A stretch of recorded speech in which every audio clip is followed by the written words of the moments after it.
হাসপাতাল থেকে লাশটা পর্যন্ত ছুটাইতে পারবেন না যদি মর্গে আপনি ঘুষ না দেন। টাকা ছাড়া কোনো সরকারি অফিসের ফাইল লড়ে না। বাংলাদেশের এই রাজনীতির ওভারহলিং করতে হবে। রাজনীতি নামক এই মেশিনটাতে ঘুণ পোকা ধরেছে, এবং ঘুণ পোকা যখন চেয়ারে ধরে অথবা কোনো ফার্নিচারকে, কোনো আসবাবপত্রকে সে খেয়ে ফেলে, এইটাকে আপনি সিম্পলি ফু দিয়ে মেরামত করলে হবে না, এটাকে নতুন করে তৈরি করতে হয়। ওই চেয়ারটাকে বাদ দিয়ে দিতে হয়, ফেলে দিতে হয়, কারণ ওই চেয়ারটাতে বসলে আপনার জীবন নিরাপদ না। এবং যারা গ্রামে গঞ্জে থাকেন মা বোনরা জানবেন যে আপনার বাচ্চার উপবৃত্তি দেখবেন, যেটা সরকার আপনার মেয়েকে দিচ্ছে পড়াশোনা করবার জন্য, সেটার জন্য আপনার ইউনিয়নের মেম্বার চেয়ারম্যানকে 500 টাকা 1000 টাকা ঘুষ দিতে হয়। মুরব্বীদেরকে একটা ভাতা দেয়, দুস্থ ভাতা দেয়, অথবা বিধবা ভাতা দেয়, অথবা বয়স্ক ভাতা দেয়। সেই বয়স্ক ভাতার জন্য দেখবেন আপনার ইউনিয়নের চেয়ারম্যান মেম্বারের কাছে দিনের পর দিন, রাতের পর রাত আপনাকে গিয়ে তদবির করতে হয়, অ্যাজ ইফ ওইটা ওর বাপের টাকা দিয়ে দিচ্ছে। আপনাদেরকে যে সরকার ভাতা দেয়, এটা কি ইউনিয়ন পরিষদের চেয়ারম্যান মেম্বারের বাপের টাকা না আপনার টাকা? আপনাদের টাকা, রাষ্ট্রের টাকা দিচ্ছে। তাহলে রাষ্ট্রের টাকা দেওয়ার জন্য তাকে আবার সেবার জন্য টাকা দিতে হচ্ছে কেন? আপনারা যারা জমির দলিল করতে যাচ্ছেন, আপনারা দেখবেন এটা সহজ কাজ। রেজিস্ট্রি অফিসে যান, ঘুষ না দিলে কি আপনি জমির দলিল করতে পারবেন? পারবেন না।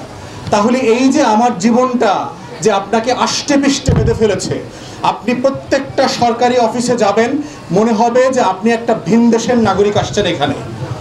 টাকা ছাড়া কোনো সরকারি অফিসের ফাইল লড়ে না, সেটা ডিসির অফিস হোক, এসপির অফিস হোক, পুলিশের থানা হোক, ওসি হোক, টিএনও হোক। সব মশার বিরুদ্ধে সুরক্ষা দিতে এলো বসুন্ধরা এক্সট্রিম অ্যারোসল। মশার বিরুদ্ধে এক্সট্রিম সুরক্ষা। প্রত্যেকটা অফিসে, সাব রেজিস্ট্রি অফিসে হোক, যেখানে যান, বিয়ে শাদিও করতে পারবেন না। হাসপাতাল থেকে লাশটা পর্যন্ত ছুটাইতে পারবেন না যদি মর্গে আপনি ঘুষ না দেন। তাহলে এইরকম রাষ্ট্র তো আমরা চাই নাই। তাহলে এই রাষ্ট্রের জন্য বারবার কেন আমাকে যুদ্ধ করতে হয়েছে, আমাকে লড়াই করতে হয়েছে? লড়াই করতে হয়েছে বলেই দেখবেন আমার লড়াইটা শেষ হয় না। আমার দাদারা সেই 40-এ 47-এ যুদ্ধ করেছে, লড়াই করেছে, পাকিস্তান বানাইছে।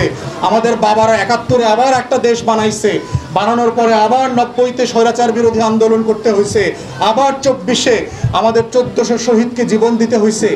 কতবার জীবন দিলে পরে আমি আমার সেই রাষ্ট্রটা পাবো, যে রাষ্ট্রটা আমার হবে, যে রাষ্ট্রের মালিক আমি হব? অতএব সেই জায়গাতেই হচ্ছে আমরা বোধ করছি যে বাংলাদেশে একটা নতুন রাজনীতি তৈরি হইতে হবে। এই রাজনীতিটার ভিত্তি হবে হচ্ছে জনগণ, কেন্দ্রে হচ্ছে মানুষের অধিকার, আপনাদের অধিকার। কিভাবে আপনারা ভালো থাকবেন, আপনাদের ছেলে মেয়েরা ভালো থাকবে, তারা ভালো লেখাপড়া করতে পারবে, তারা কোনো রকম হেনস্থা ছাড়া সরকারি সকল সেবা পাবে। বাংলাদেশ রাষ্ট্র যে সেবাগুলো দিচ্ছে সেগুলোর জন্য আপনাদের কোনো ভোগান্তি হবে না। সেই ধরনের সংস্কার এবং সেবার মধ্য দিয়ে আপনাদের সমস্যা সমাধানের যে রাষ্ট্র, যে রাজনীতি, সেই রাজনীতিটাই আমরা করে যাচ্ছি।